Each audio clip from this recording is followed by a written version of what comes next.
Et bonsoir et bienvenue sur la mécanique universelle. Nous sommes toujours vendredi 30 décembre 2022.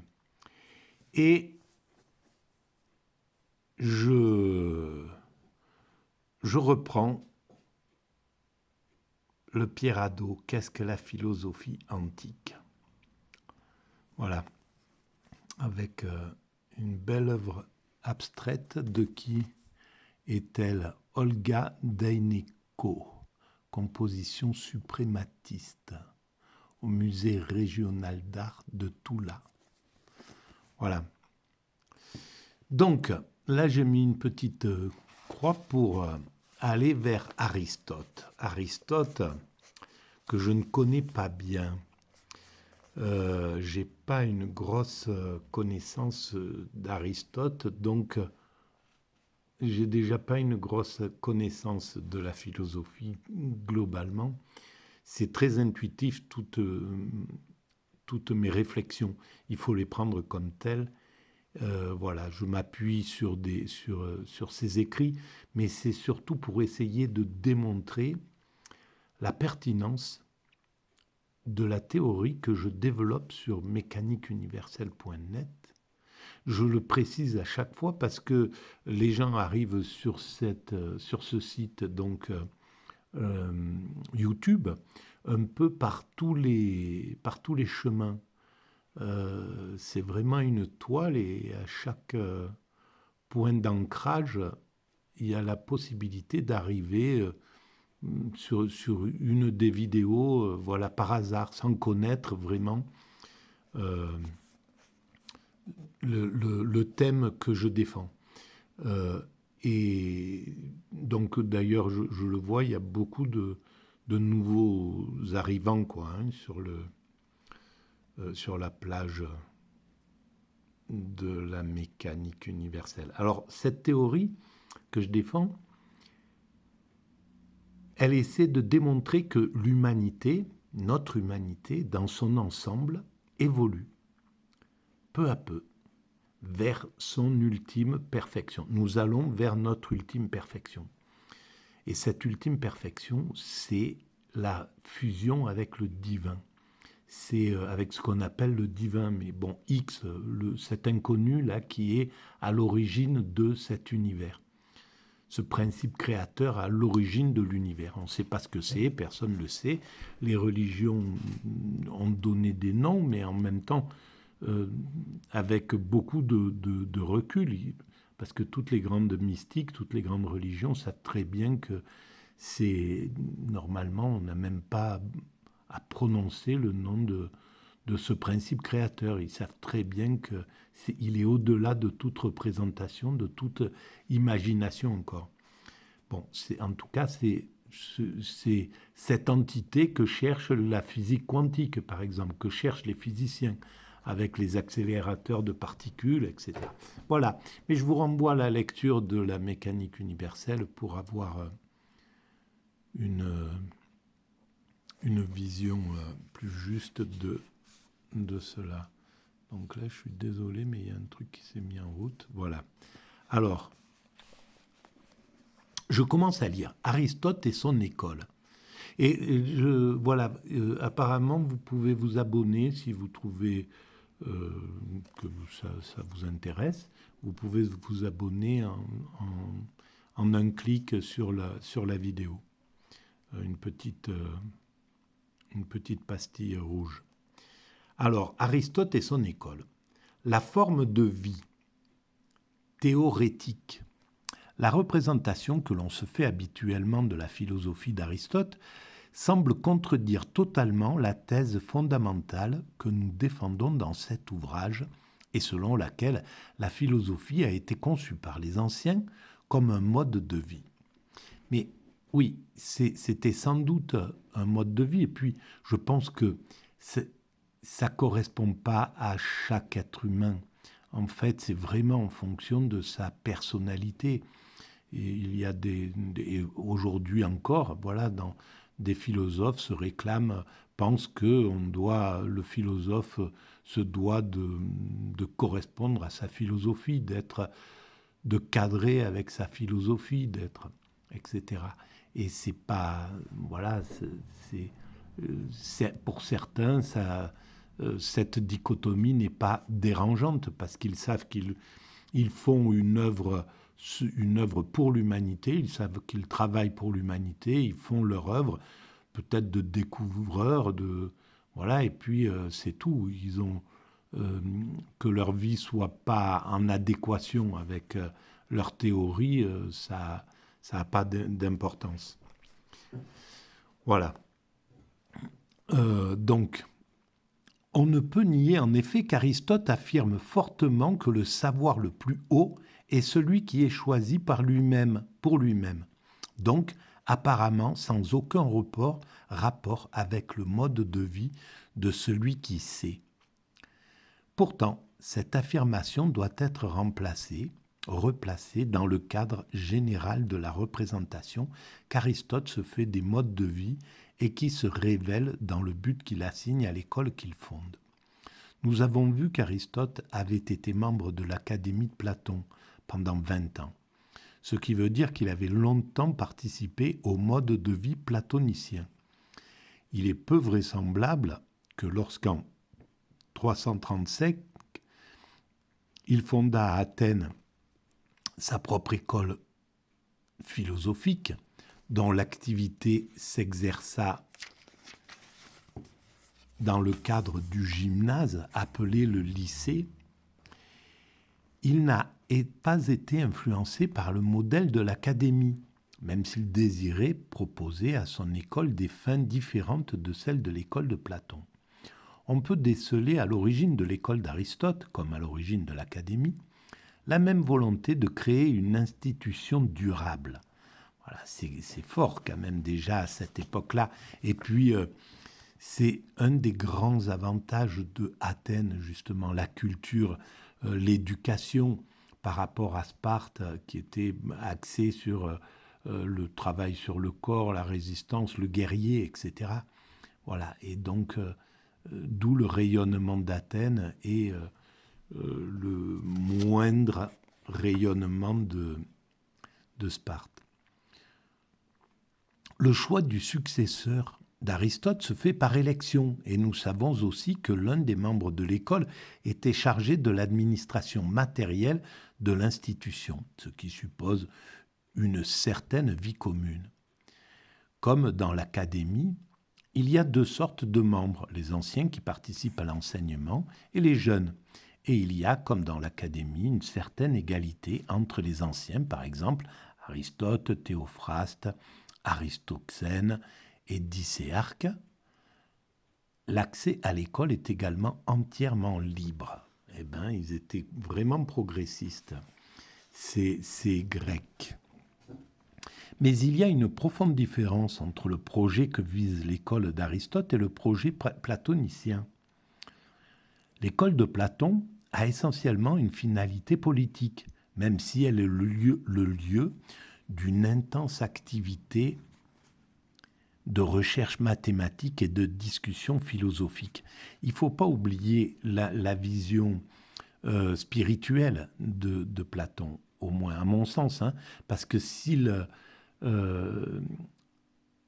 professait des thèmes comme le banquet, comme ce qu'il propose dans le banquet, la montée progressive de l'amour jusqu'à l'absolu, en fait, la partie dont parle Diotime dans le banquet, eh bien, c'est totalement spirituel. Et à mon sens, il y avait une part très spirituelle dans cette école. Mais bon, je ne suis pas assez calé pour le prouver. Platon considère qu'il suffit d'être philosophe pour pouvoir diriger la cité. À ses yeux, il y a donc unité entre philosophie et politique. Au contraire, l'école d'Aristote, comme l'a bien montré R. Bordeus, ne forme qu'à la vie philosophique. L'enseignement pratique et politique s'adressera à un public plus large, à des hommes politiques extérieurs à l'école, mais qui désirent s'instruire sur la meilleure manière d'organiser la cité. Aristote distingue en effet entre le bonheur que l'homme peut trouver dans la vie politique, dans la vie active. Trouver dans la vie, c'est le bonheur que peut procurer la pratique de la vertu dans la cité, et le bonheur philosophique qui correspond à la théoria, c'est-à-dire à un genre de vie qui est consacré tout entier à l'activité de l'esprit. Ça, c'est intéressant. Le bonheur politique est pratique. Alors, il faudrait que je lève un peu ça. Voilà. Le bonheur politique et pratique n'est bonheur aux yeux d'Aristote que d'une façon secondaire. En effet, le bonheur philosophique se trouve dans la vie selon l'esprit, qui se situe dans l'excellence et la vertu la plus élevée de l'homme, correspondant à la partie la plus haute de l'homme, l'esprit, et soustraite aux inconvénients que comporte la vie active. Ah, donc il est dans la contemplation, dans l'idée de la contemplation. Alors moi je découvre en même temps que je lis, et je cherche les liens avec la théorie que je développe sur la mécanique universelle, l'évolution vers l'extase. Elle n'est pas soumise aux intermittences de l'action. Elle ne produit pas de lassitude. Et c'est là, il parle, à mon sens, de l'extase, justement. L'esprit est soustraite, donc la partie la plus haute de l'homme, l'esprit, est soustraite aux inconvénients que comporte la vie active. Donc il n'est plus dans l'esprit de la vie active, il est dans la vie contemplative. Elle n'est pas soumise aux intermittences de l'action. Elle ne produit pas de lassitude, parce que dans le système normal de la vie, dans la vie ordinaire, la vie de l'action, on travaille, on agit, et puis on est soumis à toutes nos pulsions et à tous nos sentiments. On va être exalté, on va travailler, agir, et puis on atteint un but qu'on s'est fixé, et là, il y a une sorte de lassitude qui peut naître, etc. On est versatile dans l'action, dans la vie ordinaire. Et dans la vie contemplative, la vie extatique, rien de tout cela n'existe. On est dans un état de plénitude totale. Donc, elle ne produit pas de lassitude. Elle apporte des plaisirs merveilleux, c'est l'extase, qui ne sont pas mélangés de douleur ou d'impureté et qui sont stables et solides. Et l'extase, c'est le plaisir dans sa position la plus intense, qui ne produit pas de douleur parce qu'il n'y a pas de manque. Le plaisir, c'est une sorte de petit, de micro-bonheur suprême, de micro-extase. Mais en fait, quand on atteint ce plaisir, il tombe une fois qu'il a été consommé, il chute et puis il faut attendre qu'il reparte. On est dans des états comme ça. Et dans l'extase, il n'y a pas du tout ça. Donc, qui ne sont pas mélangés de douleur ou d'impureté et qui sont stables et solides. Ces plaisirs sont d'ailleurs plus grands pour ceux qui atteignent la vérité et la réalité que pour ceux qui la cherchent encore. La vérité et la réalité, c'est l'extase. On ne peut atteindre la vérité absolue qu'à travers l'extase, et la réalité absolue qu'à travers l'extase. Et on peut accéder à tout un tas de petites vérités. On est dans des petites vérités. 2 et 2 font 4. La Terre s'appelle la Terre. Je m'appelle un tel. Le monde est sous cette forme et sous cette représentation. Ça, c'est un livre, c'est une vérité, mais c'est une vérité... c'est une petite vérité, c'est pas la vérité absolue, parce que ce livre, sa vérité absolue, c'est une somme d'atomes, c'est ce qui compose le plus profondément de ce qu'il est. Sa réalité, c'est pas le livre, c'est une réalité subjective. Pour moi, c'est un livre. Pour la puce qui se promène là-dessus, c'est pas un livre, c'est autre chose. Et qui a raison? Moi, lui, elle. Voilà. Donc, sa vraie réalité, c'est ce qui la compose et qui compose en même temps cet univers. C'est la chose identique qui compose tout. C'est ça sa réalité. Et dans l'extase, on est au contact de cette vérité-là. Mais au contact pas intellectuel, au contact physique de cette vérité. Elle assure l'indépendance à l'égard d'autrui dans la mesure, précise Aristote, donc ce bonheur assure l'indépendance à l'égard d'autrui. Parce qu'à vrai dire, dans cet état-là, on se suffit à soi-même. Dans l'état d'extase, on n'a pas besoin d'être rempli par l'amour de l'autre. On n'a pas besoin de compenser. On s'auto-jouit, on s'auto-jubile, en fait. Dans cet état-là, on est plein, voilà. Elle assure l'indépendance à l'égard d'autrui, dans la mesure, précise Aristote. Est-ce que c'est ce qu'il veut dire? On va le voir. Par ailleurs, non.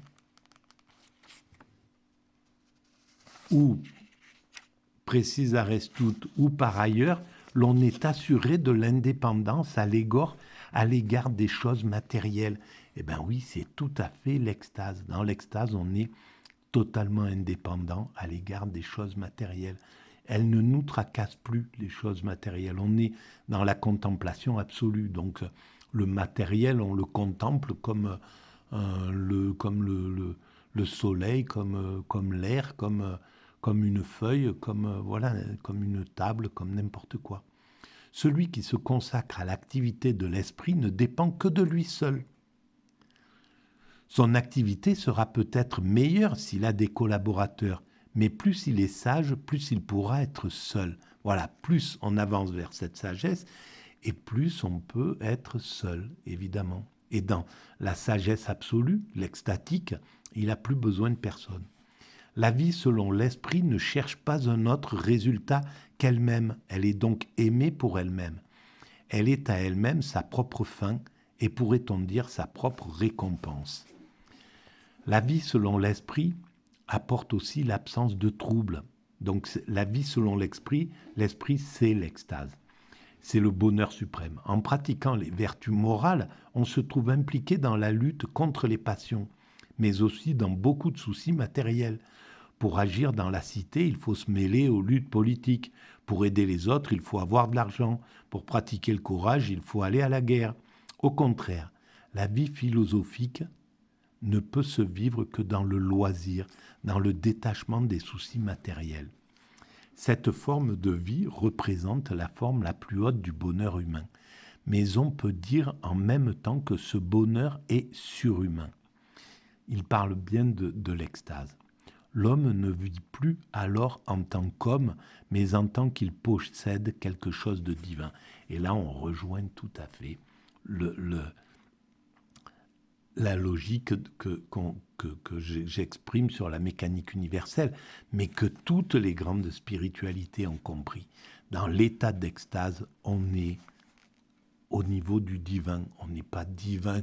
On ne change pas de physionomie, on n'éclaire pas le monde, on ne marche pas sur l'eau, on ne s'envole pas, rien ne change.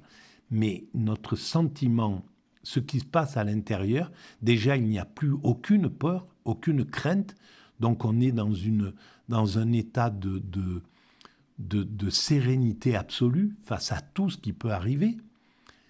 Et ça, c'est la première chose. Et puis, on sent qu'on est plein d'amour, donc on incarne ce que toutes les religions disent de Dieu, de la façon de...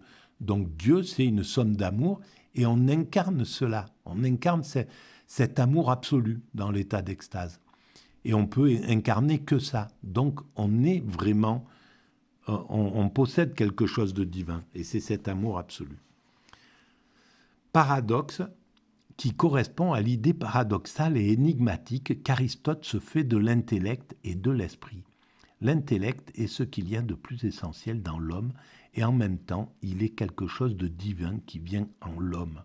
En sorte que ce qui transcende l'homme, qui constitue sa véritable personnalité, comme si l'essence de l'homme consistait à être au-dessus de lui-même.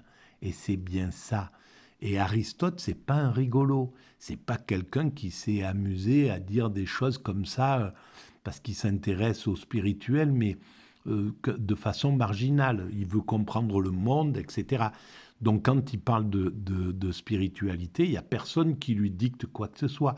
C'est une pure conscience de son intelligence. Et c'est pas quelque chose, c'est pas, voilà, c'est pas de la gnognotte.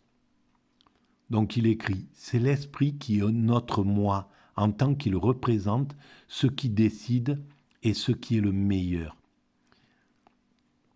Dans cet état-là, dans l'état d'extase. C'est l'esprit qui est le moi à ce moment-là. Et c'est lui qui décide ce qui est le meilleur. C'est lui qui nous guide. Et quand on a fait cette expérience extatique, on sait qu'on est guidé par quelque chose, qu'on est vécu de l'intérieur. On est vécu de l'intérieur. Nous, on fait qu'émaner cet état d'amour absolu, ce sentiment d'amour absolu, cette jouissance permanente. Et c'est tout. Donc, c'est de l'intérieur. Mais tout ça, je l'explique dans les autres vidéos et sur la mécanique universelle. Comme chez Platon, le choix philosophique conduit donc le moi individuel à se dépasser dans un moi supérieur, à se hausser à un point de vue universel et transcendant. En un certain sens, ce paradoxe inhérent à la vie de l'esprit chez Aristote correspond au paradoxe inhérent à la notion de sagesse opposée à la philosophie dans le banquet de Platon. Voilà. Ben c'est ça. La sagesse y était décrite comme un état divin de soi. C'est la dernière partie dans le banquet. C'est ce que propose Diotime dans la montée de l'amour. L'amour, il commence dans le désir, le désir des choses vulgaires, ordinaires. Après, le désir d'un corps, le désir... Et puis ça monte progressivement, le désir de l'art, le désir... Voilà, on passe, on peut transcender le désir instinctif, le désir de l'éros, et le passer au niveau de l'art. Et puis ça monte, et ça arrive au niveau de Diotime, et là, c'est l'extase, en somme. Voilà. Et l'extase, c'est le sommet de l'amour. La sagesse y était décrite comme un état divin de soi inaccessible à l'homme. Et pourtant, le philosophe, celui qui aime la sagesse, l'a désirée. Voilà. Sans doute, Aristote n'affirme pas que cette vie de l'esprit soit inaccessible et que l'on doive se contenter de progresser vers elle, mais il reconnaît que nous ne pouvons l'atteindre que dans la mesure du possible, c'est-à-dire en tenant compte de la distance qui sépare l'homme de Dieu, et dirons-nous le philosophe du sage. Il reconnaît aussi que nous ne pouvons l'atteindre que dans de rares moments. Voilà, c'est exactement l'extase. Il a expérimenté de l'extase. Tous ces gens, ces types extraordinaires, les Platon, et depuis, et bien avant, et dans toutes les, sur tous les continents, on retrouve ça et évidemment chez les Égyptiens, chez les Hébreux, chez les Perses, chez les Chinois, etc. Cette expérience, elle est universelle, elle constitue l'humain. Voilà. Et donc, ce qu'ils disent, c'est que tout homme cherche à atteindre cet état de bonheur inconsciemment, instinctivement.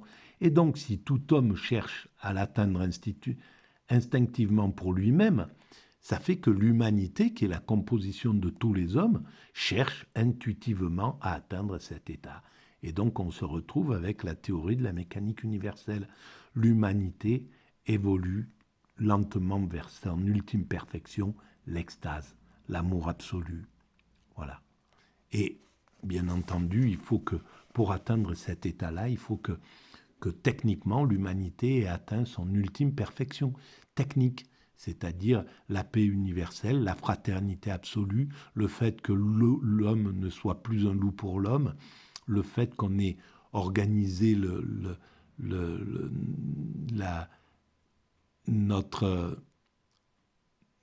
la société humaine sur toute cette planète de façon parfaitement écologique, parfaitement finalisée, voilà, et qu'on n'ait plus besoin de travailler pour vivre, qu'on puisse être des nomades qui allons les uns vers les autres, s'aimer, et c'est tout.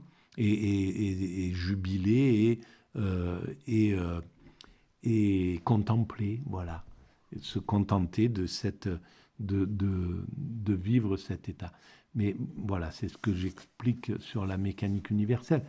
C'est, à mon sens, ce qui attend l'humanité, ce que nous construisons chaque jour, et c'est pourquoi nous sommes des altruistes absolus. Parce que nous construisons ça sans le savoir, et nous faisons que construire l'humanité. Tout ce que nous faisons construit l'humanité. Tout. Le bien comme le mal, le positif comme le négatif construit la perfection de l'humanité. Voilà. Eh bien, je vais arrêter là pour cette vidéo. Merci. Et désolé, j'étais un peu trop exalté, mais un peu trop fatigué en même temps. Ça donne une façon de parler qui n'est pas très agréable à écouter. J'essaie de m'améliorer quand même. À bientôt.